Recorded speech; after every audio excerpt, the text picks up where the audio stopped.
Speaking of getting in there, the Lions had their minicamp last week. They had their rookie OTAs 2 weeks ago, and now they've invited Michigan Panthers kicker Jake Bates for a trial match. You are the kicker, punter, special teams guru. Yes, Does this I am. make you happy, considering we've seen his leg pause with the UFL? Like, guy can kick. The guy can kick, but they got James Turner over there as well. We talked to Tim University of Twentyman Michigan. yesterday.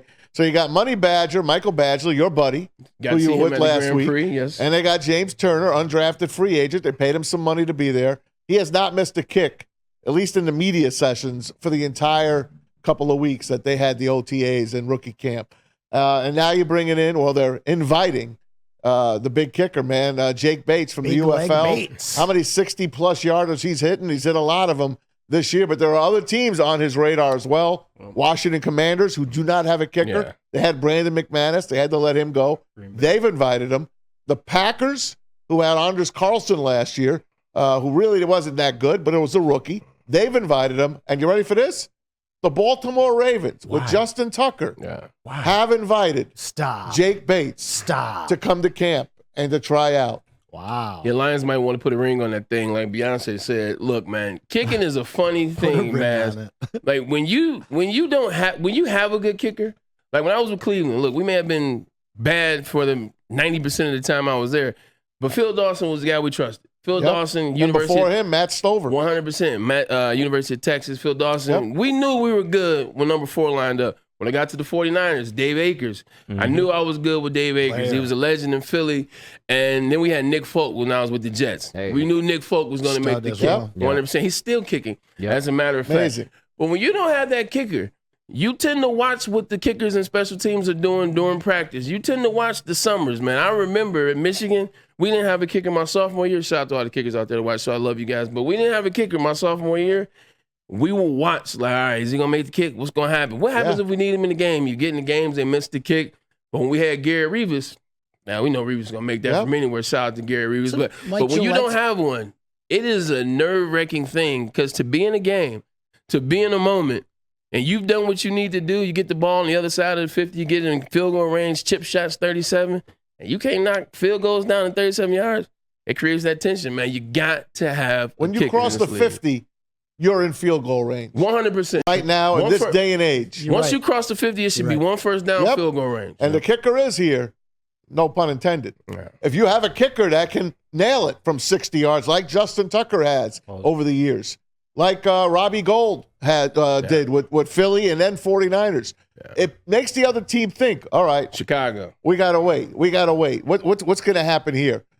Dan Campbell, what happens? About 60, 70% of the time, he goes for it on fourth down. And I'm okay with that most of the time. But if I got a kicker I could depend on, and people are going to say Michael Badgley hit that 54-yard against the Rams, I know. He did. He had a good playoff. But I don't trust him.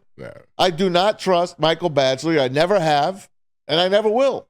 And I need a kicker that I can depend on. Now, you had a kicker at Michigan a couple of years ago in Jake Moody.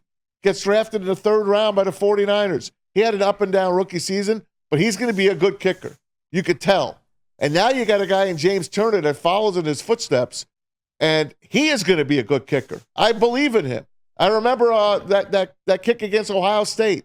I think it was almost a 50-yarder to go up 6 points against Ohio State. That was his biggest kick of the year because Michigan really didn't need him until that point. True. And now you're going to add this kid from the UFL. Big Leg Bates. Big Leg Bates. The guy already knows how to kick. It's indoors, but most of the Lion games this year are indoors. Yes, sir. Get yourself a kicker or two. Sign the kid. Turner and him, let them fight it out. The winner's on the team, the runner-up, put on the practice squad, and you watch them. If someone's going to pick them up, you don't allow it to happen. That's the way I look at it. 2 kickers are better than none.